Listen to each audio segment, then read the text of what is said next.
right, welcome everyone. Thank you for joining us. I am Sean Grace, Chair of the Hamden Democratic Town Committee, and I'm going to hand off the meeting to Megan Goslin. She is in the Hamden Democratic Town Committee, but she's also a leader of HAMPAN, one of the Hamden Progressive Action Network, one of the co-sponsors of this important discussion on housing segregation.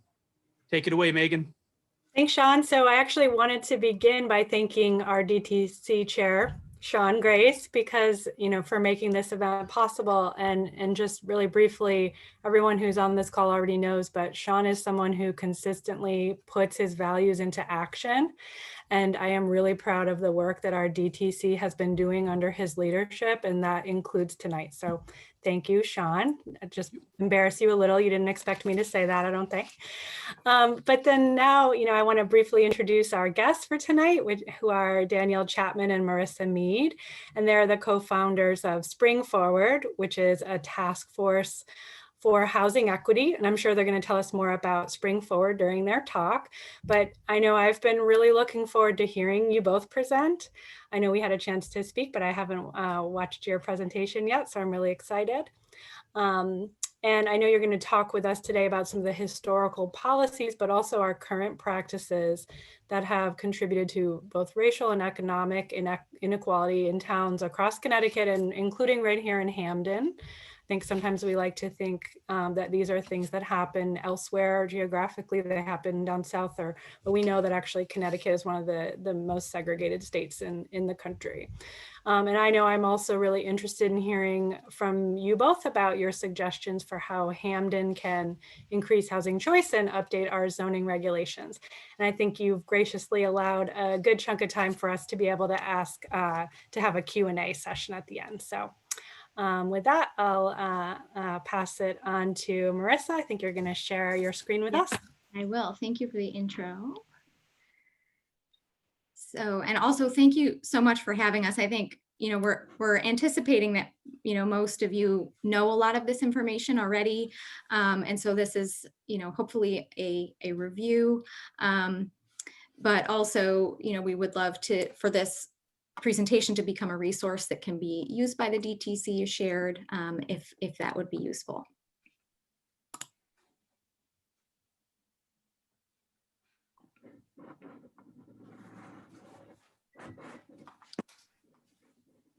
Get my screen going. All right, can everybody see the slideshow? Not yet. Not yet. You can't? Oh God. All right, hold on. I did test this earlier. Okay, here. Yep. Now? Yeah. There we go. Great. All right, we'll get started here. Okay, so we are Spring Forward, a task force for housing equity.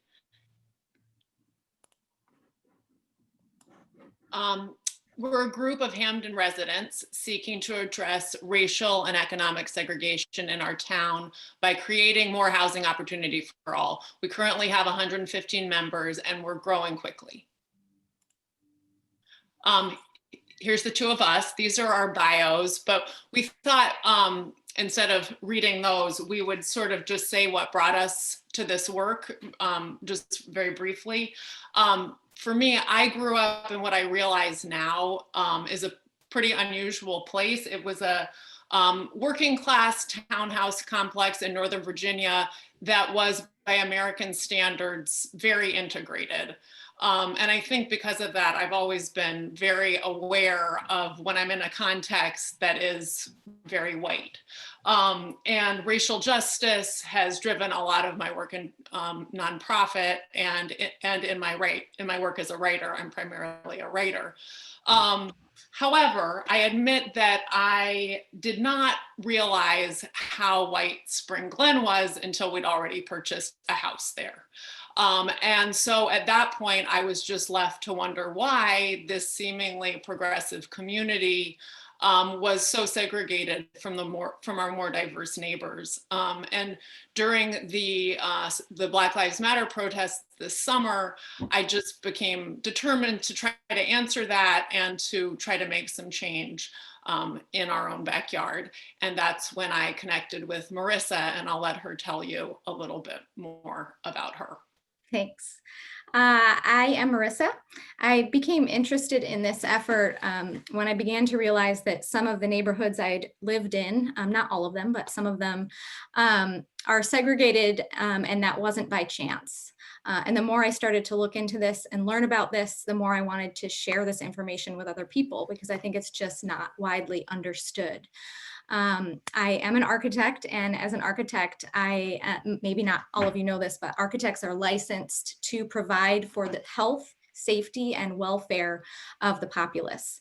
And so I realized that all of these things are impacted by the housing opportunities that people have available to them. And so I think that it's vital for architects, but also anybody really, to understand the history of housing inequity in this country.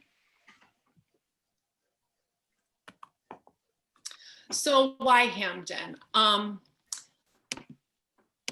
Sorry, I'm just clicking along on my screen too. But so we are a diverse, energetic town with the potential to be a model, we think, of a prosperous community with ample housing opportunity for all. But like most towns in Connecticut and most of the US, we have a history of exclusionary housing that has resulted in segregated neighborhoods and unequal opportunity.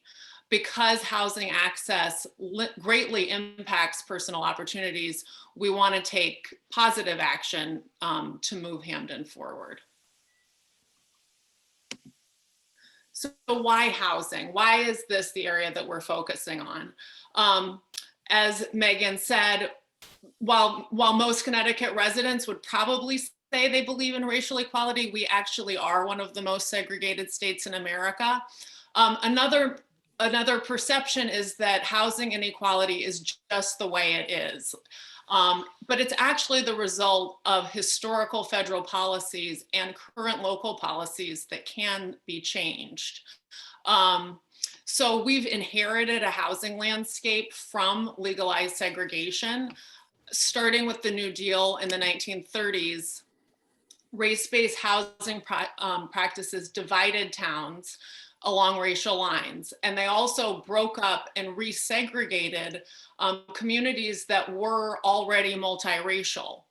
At the same time, discriminatory practices by mortgage lenders and developers and homeowners associations made it almost impossible for African-American homeowners to build equity in their homes. So a lot of people think that segregated neighborhoods in America are segregated de facto, which means by custom, because people want to live around people who are like them. But the truth is that until the 1960s, the federal government segregated America's housing de jure, which means by laws that actually prohibited integration. And since then, those boundaries have been preserved by local zoning codes, as well as attitudes and practices that keep them exclusionary. So why now? This image shows photos that Marissa took of signs that were put up around Spring Glen during the Black Lives Matter protests this summer. There's a movement for racial justice taking place around the nation, and we want to be a part of positive change. But as residents of Spring Glen, we're also aware of our own lack of diversity, and we want to provide more real housing opportunity in our backyards. We believe that this moment presents an opportunity to create more housing choices for all families across Hamden and Greater New Haven. And I want to add that, there was this huge effort to go in and purchase these Black Lives Matter signs this past summer, and it was, really inspirational to see the support come out. But at the same time, I knew that some of the people purchasing these signs were also protesting the development of multifamily housing in this neighborhood. And so to me, that just indicates a lack of understanding, and why it's really important to get this information out there. Yeah, and I think that's a powerful image. So how can we make change? The first place is zoning. Since the 1950s, local zoning codes have been the main way of maintaining segregation that was already established. We would like to see exclusionary and outdated zoning codes updated to provide more affordable housing and encourage choice. Also, development and renovation. In the past, small multi-use housing and commercial developments have been proposed in neighborhoods like Spring Glen, but ultimately been rejected. At the same time, large housing developments have been built near Dixwell, but remain segregated from neighboring communities, parks, businesses, etc. We would like to see more sustainable, thoughtful, beautiful, and walkable development that enhances Hamden for everybody.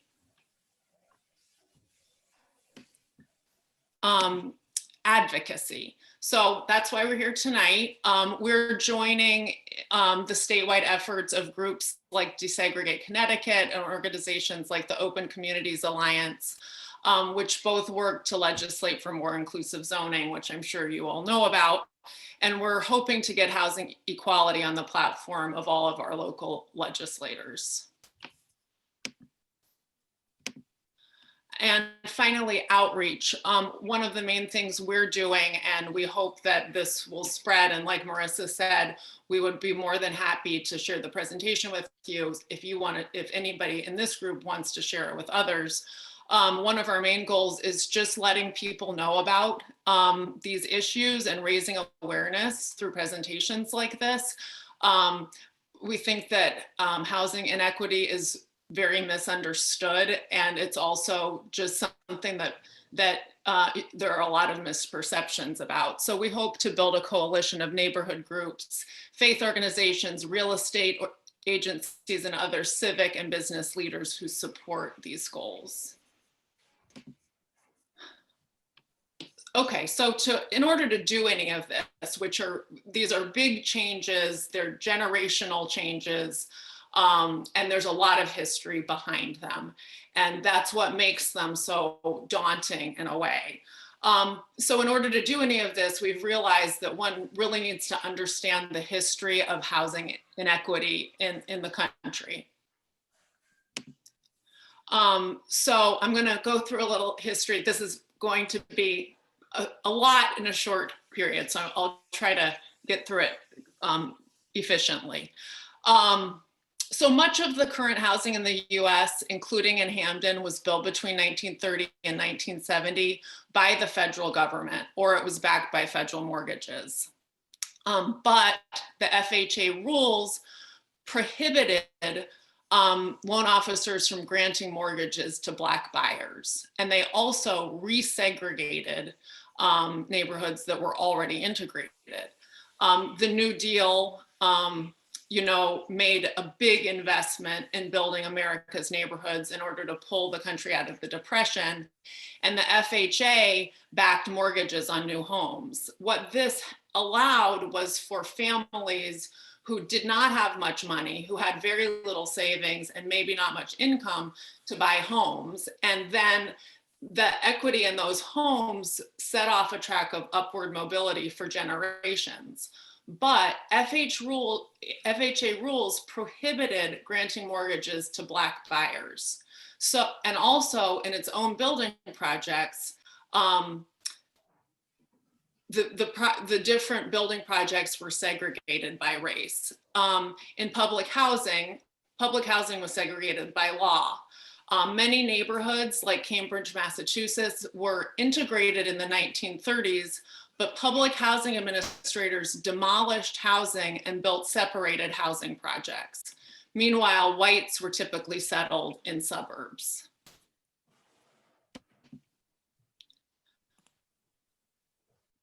So then the other side of this is keeping white neighborhoods white. So while the government was developing public housing, developers were building huge suburban neighborhoods all across the country.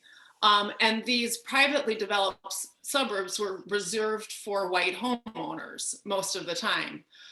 In order to prevent African Americans from buying in these neighborhoods, even many of whom could afford to, but restrictive deeds were created to keep them out. And this was actually legal until 1948, when the Supreme Court said that it was unconstitutional. But it kept happening until 1962, and even afterwards. 1962 was the Fair Housing Act. So the way that this happened was the FHA guaranteed the home loans of neighborhoods that had these covenants that restricted Black homeowners, and then they refused loans to African Americans. Meanwhile, that meant that for Black homeowners, housing was very difficult to find and very expensive. This led to overcrowded and overpriced housing and the disrepair of living conditions. Plus, since Blacks couldn't get FHA mortgages, they were targeted for high-risk mortgages. This is an example. This image shows a deed from an actual deed from Spring Glen, and it's a current deed. And as you can, because these remain even in current deeds from houses that were sold before 1950.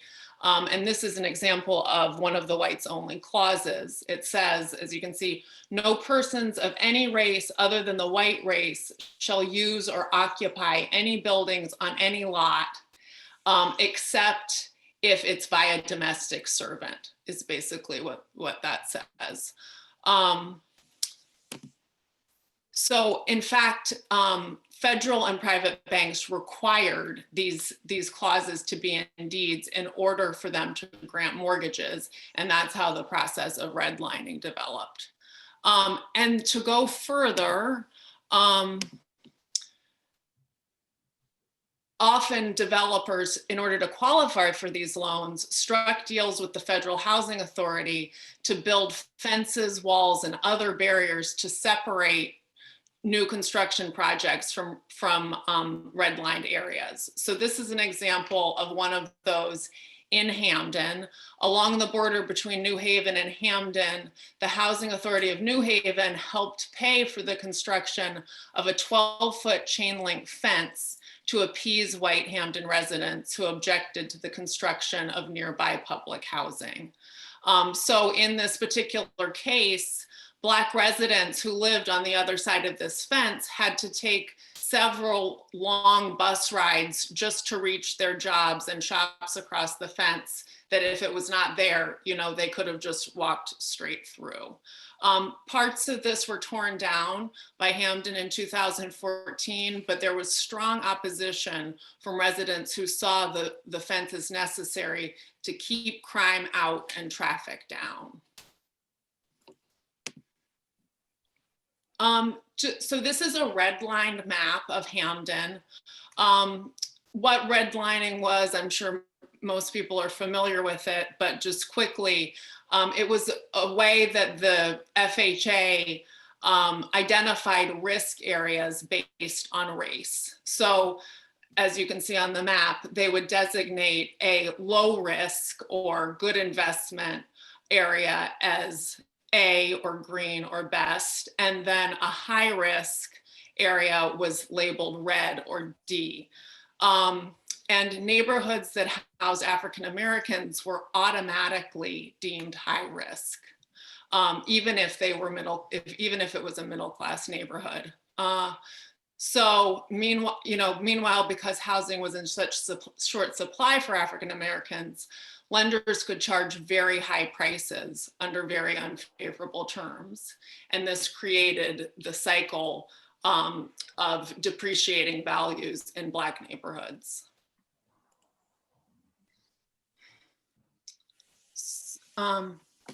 sorry. So this is the map that compares the redlined map of this area with a current map that charts diversity. So the map on the left is a present day map that measures diversity in Greater New Haven.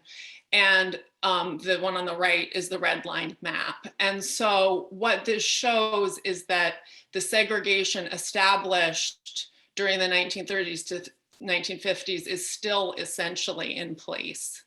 And so there's just a very long lasting impact of what was racist federal policy, you know, from a very long time ago.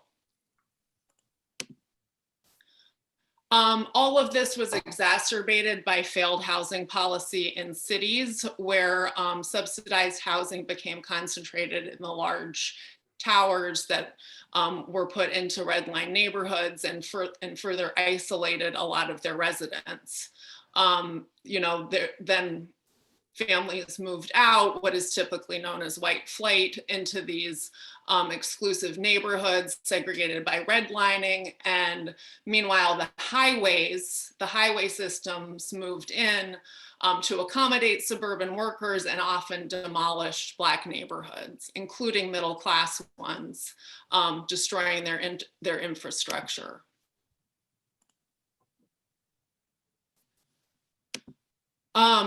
It's the effects of redlining is not just a lack of diversity. Redline neighborhoods suffered and continue to suffer major consequences beyond just access to housing. Some of those are reduced access to education and opportunity, poorer public services, profiling by law enforcement, proximity to industries that cause things like asthma, and even intense heat.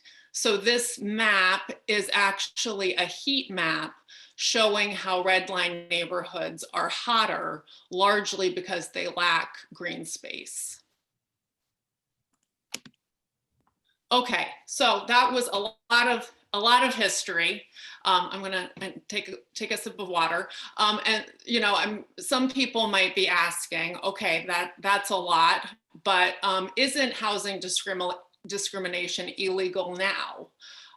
It's true that redlining and racist deeds are no longer enforceable, but the historical patterns created a vicious circle that still greatly limits housing opportunity for Black and brown buyers.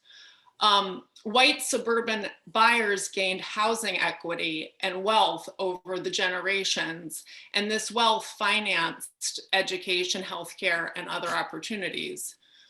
So homes purchased by white families between 1930 and 1970 have now appreciated in value far beyond the reach of most African-American families who could have purchased them originally, who had enough money, but who were excluded from the market because of these racist policies. And the bottom line is that exclusion from the housing market has created a major wealth gap. For example, Black incomes are 60% of white incomes in this country, but wealth is only 5 to 10%. And as the author of The Color of Law, Richard Rothstein, who has informed a lot of this presentation, says that our country's wealth gap is entirely attributable to unconstitutional housing policy. Okay, now I'm going to turn it over to Marissa, who's going to tell us more about what this looks like here and some of the things that we can do about it. Thank you. So once racial housing discrimination was made illegal, and once jurisdictions began to comply with that legality, many towns turned to zoning codes to preserve the character of their neighborhoods. And I don't want to entirely throw zoning codes under the bus. They can be used for good, but they are very often weaponized to preserve segregation in neighborhoods. Most of our neighborhoods had already been segregated by the unconstitutional federal policies that Danielle outlined. And certain specific zoning strategies can largely keep the neighborhoods that way. Some of these more exclusionary types of zoning include single-family zoning. Spring Glen, for example, is zoned by right for primarily single-family homes. Even our commercial corridor has an overlay which prevents adding residential at more than one dwelling per quarter acre, which essentially prevents any kind of development similar to what's across the street that's older, sort of retail with housing above. Another zoning policy is for large lot sizes. Spring Glen and a lot of communities in Connecticut across the country require much larger lot sizes than they originally required or that they even currently have. Spring Glen requires 10,000 square foot minimum lots, even though most are significantly smaller than that. The map on this slide shows in orange and red all of the properties that are smaller than the current zoning allows. So this signals to me that, you know, we had a certain set of rules when white buyers could purchase homes here, and now we have a different set of rules. Also, there's a prohibition in a lot of communities against accessory dwelling units. Accessory dwelling units are like converting a garage into an apartment or adding like a granny pod in your backyard. It's anything that would go against sort of the one family per quarter acre or a single family zoning code. Yes, people can get a variance or a special permit to do something different on a lot, but this often requires a public hearing. And basically subjecting anybody to a public hearing begins this long drawn out process, subjects people to additional regulations or protest from people who might show up. And typically that just puts up a roadblock that most people don't want to deal with. And so they just go somewhere else instead. The effect of zoning in Spring Glen is pretty clear when we look back at that diversity map that Danielle shared earlier. The area that was historically green on the red line map, it continues to be notably less diverse than adjacent Hamden neighborhoods north and south. We believe this is in large part to the zoning and to the zoning regulations. You know, Spring Glen has a similar density and housing stock and utilities and transportation and access as the neighborhoods north and south, but is significantly less diverse. Zoning can also cause adjacent neighborhoods to have vastly different access to opportunity and resources, including education, transportation, public services, recreation, healthy air, green space. You can sort of see how this plays out in the school rankings in different neighborhoods. This creates an opportunity gap between even adjacent neighborhoods that are otherwise very similar. Segregation can also be reinforced on a more personal level. We know that affluent non-white buyers are often discouraged or even prevented from buying in certain neighborhoods by their realtors or sellers. And similarly, white buyers might be steered in a certain direction as well. Or neighborhoods might be losing good potential neighbors who are just simply deterred by that unwelcoming nature of neighborhoods that continue to be segregated. But it doesn't have to be that way. We can all act to make change. Our outdated zoning also causes wasted space and unproductive commercial districts. So in addition to the impact on segregation, zoning regulation can be cumbersome to positive community development. It deters property owners and developers from enhancing and improving lots, for example, along the Spring Glen commercial corridor. A 2009 amendment to the Hamden POCD offered analysis and recommendations for Spring Glen's commercial corridor. It would add some small buildings, it would enhancing the streetscape. This would have the effect of slowing traffic and introducing small commerce, as well as some housing diversity by bringing in that small mixed use developments. These are some recommendations that our group plans to revisit and explore. So I was recently asked my definition of affordable housing in relationship to this presentation. And I think when we talk about housing or affordable housing or multifamily housing in places like Hamden, we need to set aside the idea of these massive developments and instead talk about housing diversity, and explain what housing diversity really means, which is that it's a mix of single family and multifamily homes like duplexes.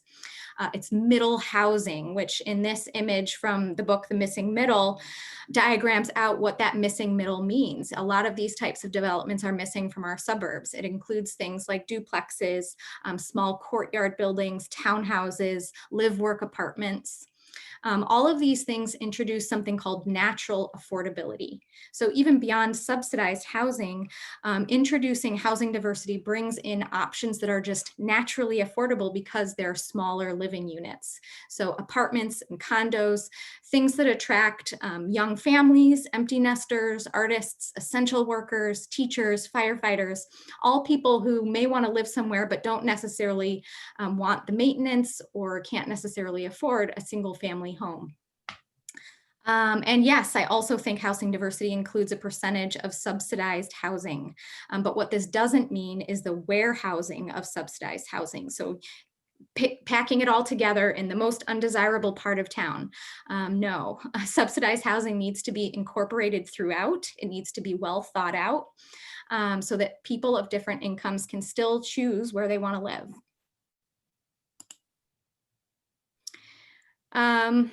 So inclusive neighborhoods include a mix of those different types of housing, and that means different things in different communities. In a place like Spring Glen, these options are something that I think would work here. They would be appropriate. They would bring in that mix of retail and housing. The picture on the lower right is something that's already here. So these sort of lovely little mixed use village type areas are things we already see across Connecticut and that we would want to reintroduce here where they're missing. Okay, so this section is about dispelling some of the myths around affordable housing and multifamily housing. So the fact is that there is a national housing shortage, especially for affordable options for working families. Open Communities Alliance, which is a housing equity group working out of New Haven, recently did a whole study to determine what was needed in terms of housing in Connecticut. They determined that the state needs to add over 100,000 units of affordable living to accommodate current demand, and that Hamden's fair share might be about like 1,500 to 2,000 of those units. So people need housing. They need reasonably priced housing, whether that's naturally affordable or somewhat subsidized. And adding these units only in areas that are already dense with housing will only contribute further to economic and racial segregation. Instead, distributing the housing across the region in a variety of forms will really be the most sustainable and holistic approach. The housing is needed somewhere, and every municipality needs to be looking to grow to meet the needs of its citizens and to spring forward to a more equitable future. So I'm going to run through some of the housing myths that often hold our municipalities back. And I wanted to share that I recently attended some of the hearings on a proposal going forward in Woodbridge, and I heard many of these arguments there. Currently, the OCA again is putting forward a proposal to build a 4-unit building on a single family lot in Woodbridge. So it's a similar scale and style and even like a similar number of bedrooms to what a single family home would be. But people are protesting this because it would be a change. It would go against their single family zoning. And I attended a recent public hearing and I was expecting to hear some pushback and concerns, but I was still pretty surprised by the level of fear and misunderstanding that folks have about multifamily housing. So I want to go through some of those concerns here.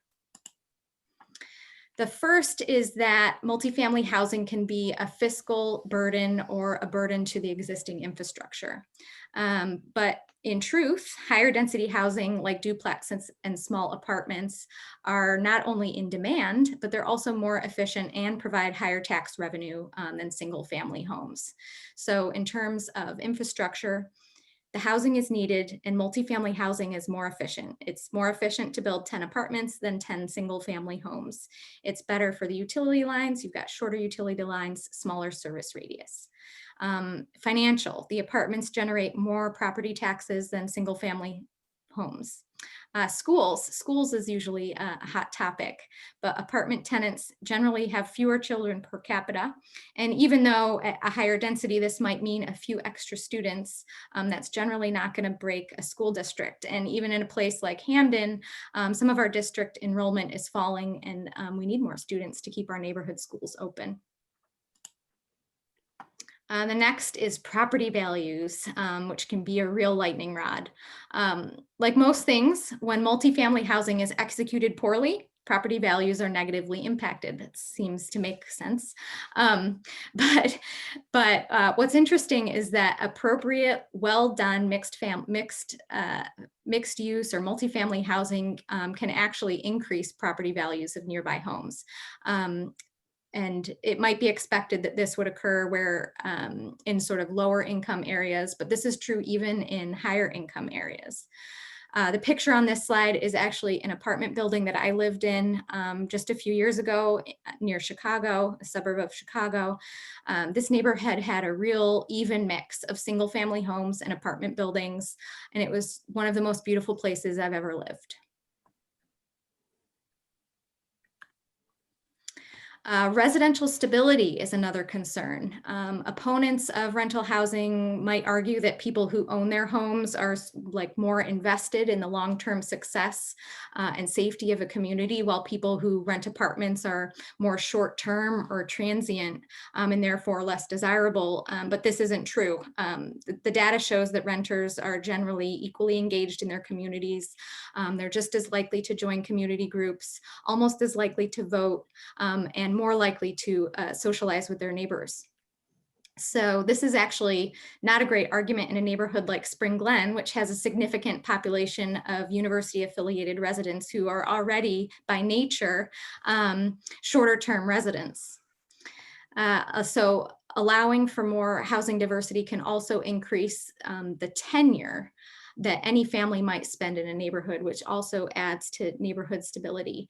Because you can come into a neighborhood as a first-time renter, then you could purchase a single family home and then even retire or downsize in the same neighborhood. Traffic. So there's usually a concern that adding multifamily home will bring in more cars, and that will somehow just really impact traffic exponentially. But this isn't true. Apartment residents own fewer cars per capita than single family homeowners, and they actually generate fewer automobile trips per household. So if you have to add the houses again, it's more efficient. You're going to get fewer cars with apartments than with homes.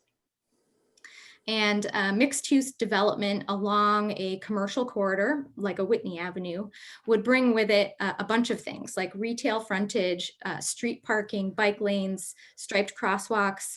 Key to all of that is pedestrians. And all of these things make a commercial corridor feel like a village. They make it look beautiful. And they're also the things that naturally slow traffic.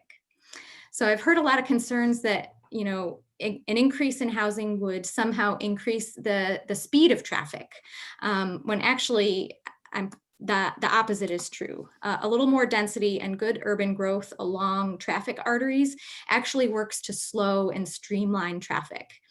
And I like to remind people that it's not our neighbors who are speeding through this neighborhood, it's the through traffic. So adding neighbors doesn't add speeding traffic.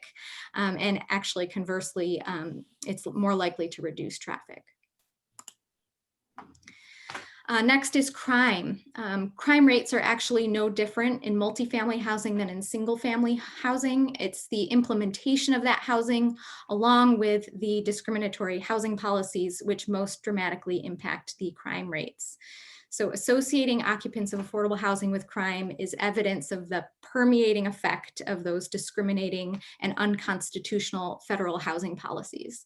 When we think about crime, we should focus on two things: policy and place, not affordable housing itself or the people who live there.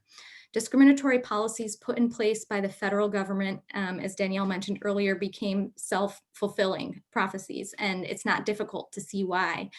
These policies weren't even pretending to be a shot at upward mobility. And then the second is place. So this is, as an architect, I could talk about this all day, but the quality of our places is so important. If you're not familiar with the work of Charles Branas, I highly recommend looking him up. He has spent a lot of his career, even his early career, doing studies on the revitalization of blighted or vacant lots and the effect of that revitalization on crime rates. And what he found, I think, is really interesting, which is that on the areas that had been treated or revitalized, the crime rates decreased.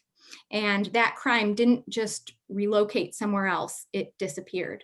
So place is important, design matters. The bootstraps argument. If I did it, so can they. Except that, exceptions just aren't the rule. As we went through the presentation today, it's become abundantly clear that there's this enormous advantage that white families accumulated over decades of unconstitutional policies. So that, coupled with the skyrocketing housing costs and education costs, can put each generation at more of a disadvantage than the last one. So even if you don't agree that safe housing is a human right, most would agree that a family with one or two parents working full-time should be able to afford a 2-bedroom apartment, but that's not true.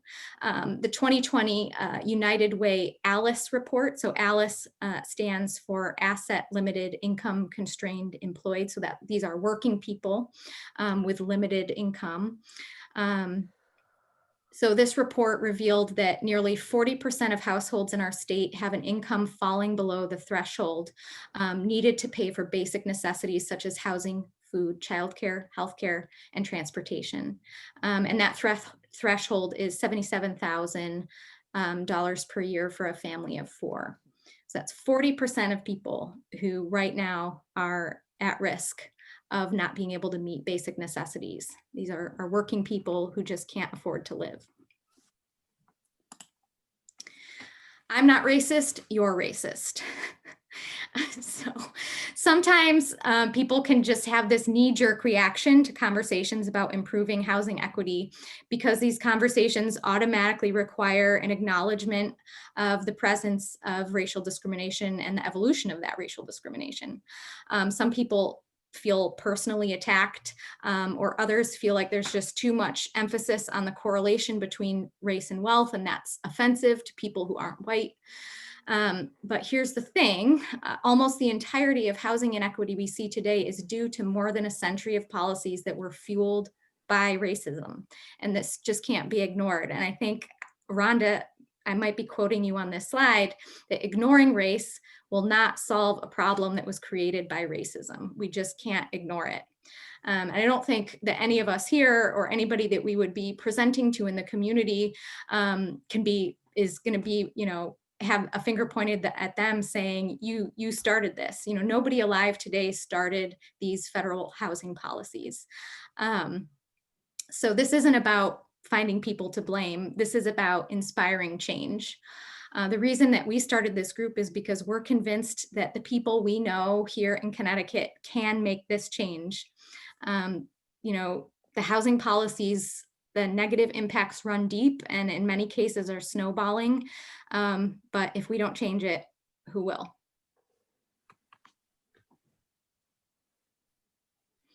Danielle, do you want to hop back in for our last few slides? Sure. Can you hear me? Yes. Okay. So yes, I'm sorry, let me just get mine up here. What can I do now? If you want to be a part of our group, you can just sign up for our emails. You can sign on to our mailing list. Here's the email address. We basically meet as a Facebook group. And we have Zoom meetings every couple of weeks. So that group is open to anybody. You can also organize a presentation like this if you wanted to give it to another group. And finally, you could share your story with us. We are collecting stories from Hamden residents about their housing experiences. And so if you would like to share those with us, we would love to hear either, historical stories from maybe if you grew up in Hamden or your parents are from here, as well as current experiences of housing or housing discrimination. Just a couple local groups to know, but you guys probably know them already. Desegregate Connecticut. This emerged in June 2020, and the Open Communities Alliance, which is doing lots of great work, including in Woodbridge. The Color of Law is the book by Richard Rothstein, and this is a great little video that you can show people that kind of sums up the whole dynamic that we've been talking about tonight. And I think that's it. And we went a little longer than we meant to, but I think we still have a few minutes for questions. All right. Thank you so much. Such an important discussion. And if anyone has a question, if you could just unmute yourself and just go one at a time, and we'll go through the questions. But I'm going to use my perch here to say one thing to start with, that what was clear from this presentation is that segregation was deliberately caused through policy, through government policy. And if we want to address it, we have to do it deliberately with government policy as well. Question, Sean. So how, I understand the zoning and the changes that are going to be necessary in zoning to allow multifamily affordable housing to be developed, but how does that help to bridge the wealth gap and provide economic upward mobility? If you can't own it, then you don't, if you're paying rent, I mean, it's nice to be a part of a community and it's diverse, but how do you grow wealth for the next generation? Well, there are some ideas out there, like Sean said, this is something that the government did, and really, the government also needs to create ways to remedy it. One idea that Rothstein puts forward, which I think is an awesome idea, although it would require a lot of movement in our government, but since this was purely racially discriminatory policy, subsidies could be granted to Black home buyers to buy homes. I mean, that is, in whether they're single family homes or, or any type of home. But subsidies based on race is one idea that would make a lot of sense. Also tax, alleviating taxes is another thing that the discrimination also took place in taxing, so on a town, a subsidy is something that would probably have to come from the federal government, but on a local level, a town could decide to alleviate the tax burden of Black residents, because there is also discriminatory history around that. Yeah, and also the changes to the zoning policies would not only increase housing diversity in terms of rentals, but also housing diversity in terms of homes that people can purchase that would then accumulate value. Right. Cassie, you have a question? I do have a question. I also have a screaming toddler, so we'll see how this goes. So my question, so when you showed the pictures of Spring Glen, sorry, and Whitney Avenue, in terms of diversity of types of housing, I'm also sort of thinking of like areas like East Rock, and where I went to grad school in Buffalo, and they have very similar neighborhoods where you have, corner stores and single family homes and apartment buildings and, walkable areas. And I feel like some of those neighborhoods are very racially diverse.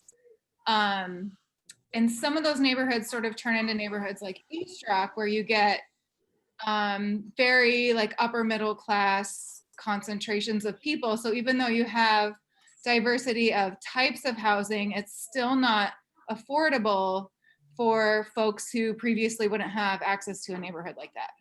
So I'm just wondering, like, Yeah, I think that's a really good point. I mean, East Rock is a little bit of an outlier, I think, because of its association with the university. I had sort of I've lived in New Haven for a long time, and after I'd lived here for about 8 years, we had our first association with Yale, where my husband was accepted into a program there, and so I just wanted to attend this session that was meant for partners of people who were accepted into this program. And I went, and they started talking to us about where to live. And they were like, the only neighborhood you want to live in is East Rock or Worcester Square, and you don't want to live anywhere else. And I was like, there's other neighborhoods here. It was very bizarre, but these types of unique impacts can have an overwhelming effect on a neighborhood like East Rock, pushing it one way or another. yeah, so I'm just wondering, like, in terms of creating a similar kind of environment in Spring Glen, how would we, the group, create a neighborhood that's inclusive and affordable for folks of, all races, all socioeconomic statuses, to where it's not like a sort of like, Yeah. bougie. Yeah, I think it has to be done with intention. Yeah. Right. Lauren has a question. Hi, thank you for this presentation. I think it was really well put together. I'm glad that you're offering solutions. But if I'm looking at Whitney Avenue, where you're suggesting, that we develop these mixed-use housing units with, stores on the lower level and then housing above, that's not a huge amount of available space for putting in additional mixed-use housing developments. And obviously you should take, every square inch that you can develop and make the best use of it. So what I'm wondering is, what else can we can be done? Do you think that it's reasonable to take some of the existing homes and turn them into like duplexes? Is that I think that it shouldn't be prohibited. okay? And is that possible even? Mhm. I mean, that seems like a pretty big overhaul, but what else can be done besides, changing some of the housing stock to multi-family housing? Well, so I mean, Spring Glen is this fairly small footprint, so there's only so many things we would necessarily recommend doing here, but bringing in as many different options for housing diversity as possible is what we would want to do. And it's not about maxing out area limit requirements. It's about, doing what makes sense for the population needs that are here and the demand. So yes, developing some units along Whitney Avenue as part of a appropriate mixed use development would bring in a good chunk. There's also another development in the neighborhood that would be bringing in about 40 or 50 units, allowing for easier conversion of single family to duplex is another. Supporting landlords who welcome Section 8 housing residents is another option. Permitting the development of ADUs or accessory dwelling units is another way to bring in different options. And different options are going to be, work better in some places than others. If we were talking about a different neighborhood, we might have other recommendations. So, yeah. Thank you. Great. Patricia has a question.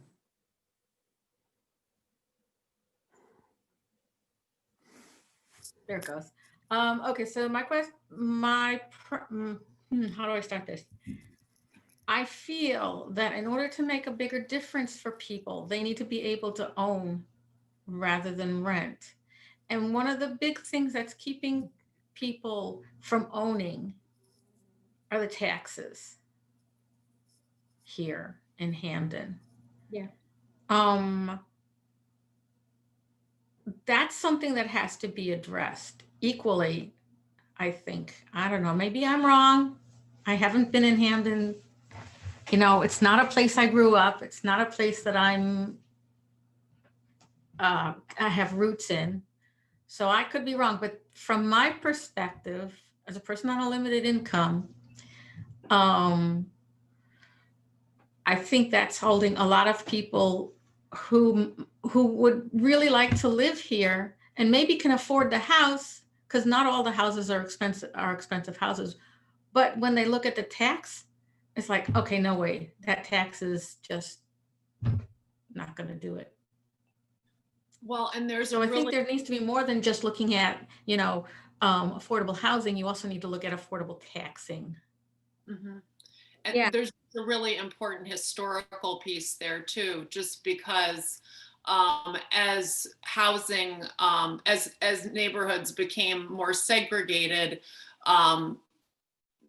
Black neighborhoods that were depreciating in equity continued to be taxed at higher rates. So Black neighborhoods where, house values were not rising and they were not acquiring generational wealth, those residents still had to pay taxes. So I think there's an argument to be made if what we're really doing here is trying to address historical racial discrimination for tax relief specifically for African American homebuyers.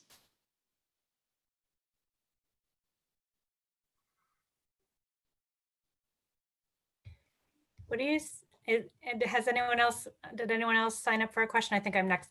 What do you see as the biggest obstacle locally?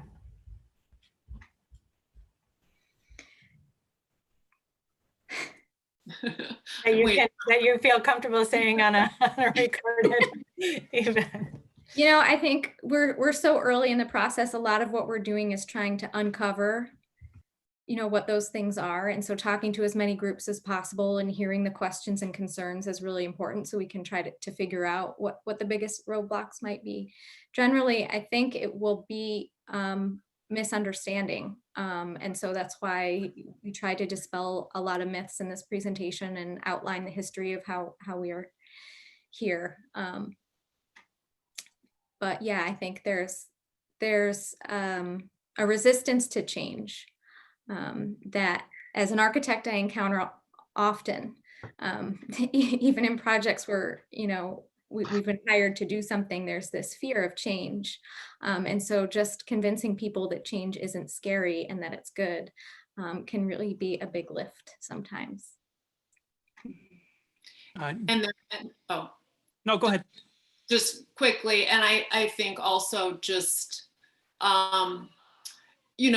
an emotional response to some of these issues, which is what we talked about before. Even people who might intellectually agree with all of this, when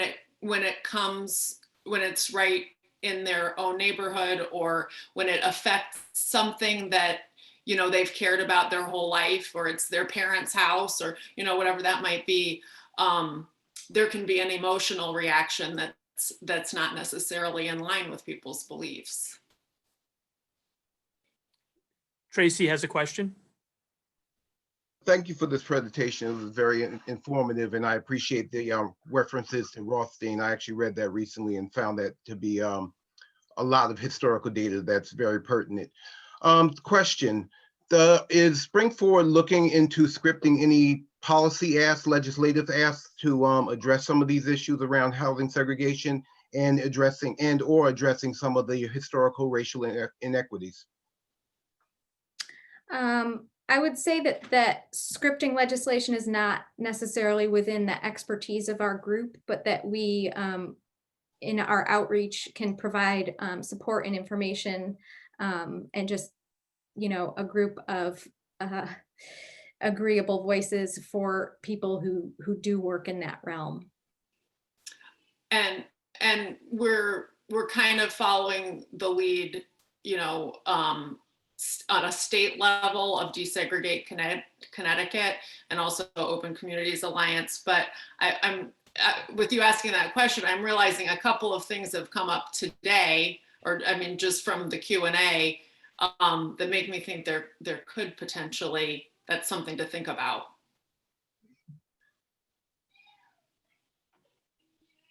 Thank you. All right, are there any other questions? Yeah, I just wanted to say that, the federal government created this mess, and I think that they should pay to get us out of it.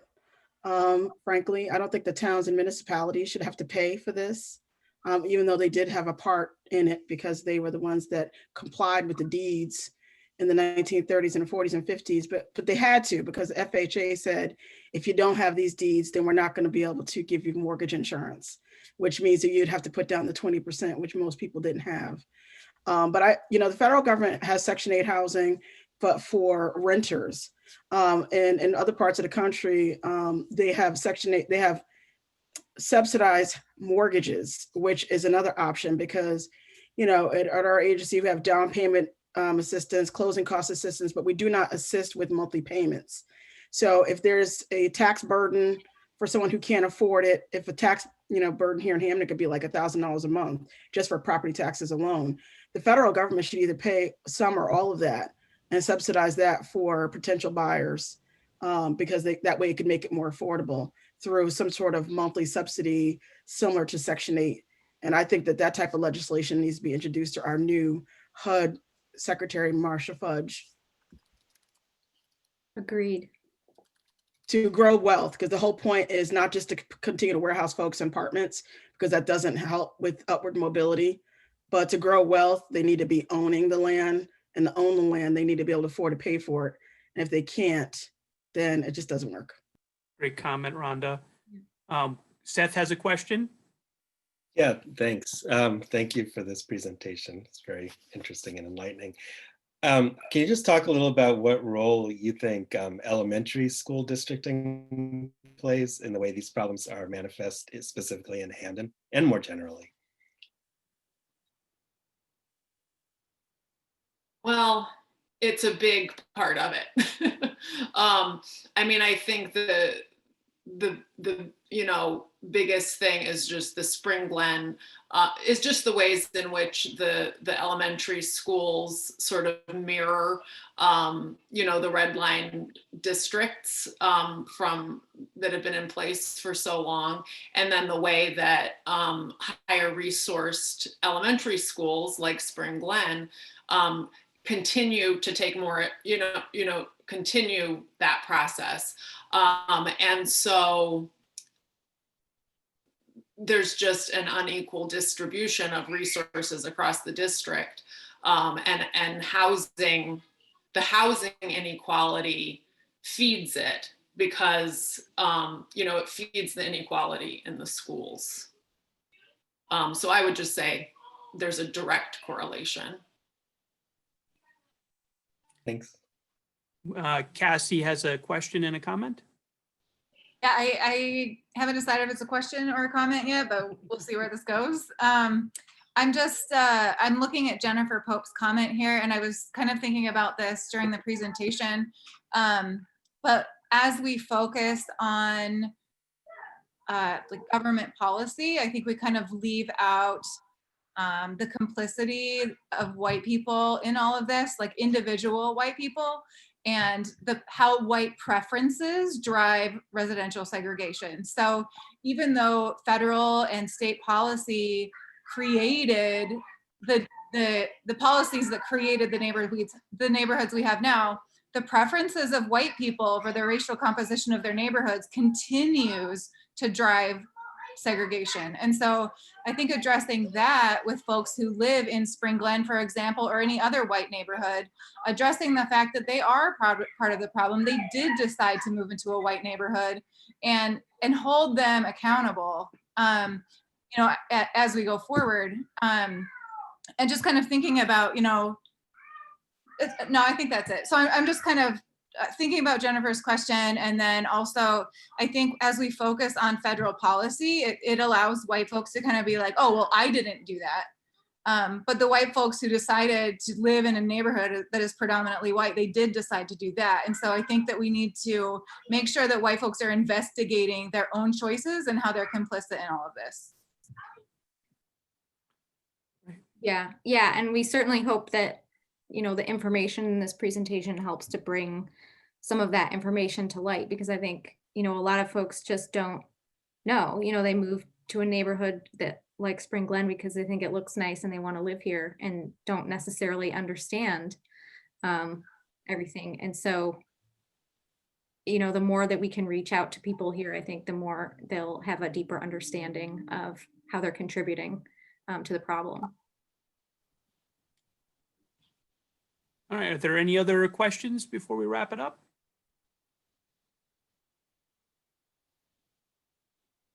All right. Well, thank you, Marissa, and thank you, Danielle, for an amazing presentation. And this video will be a good resource for our community, I think, as we continue this conversation over the next year. And hopefully we turn this presentation into action in our own community. Thank you so much for having us and for all these great questions, which brought up some new things for me to think about. All right, good night, everyone. Thank you both so much. Thank you. Thanks everyone for coming. Thank you. Thank you.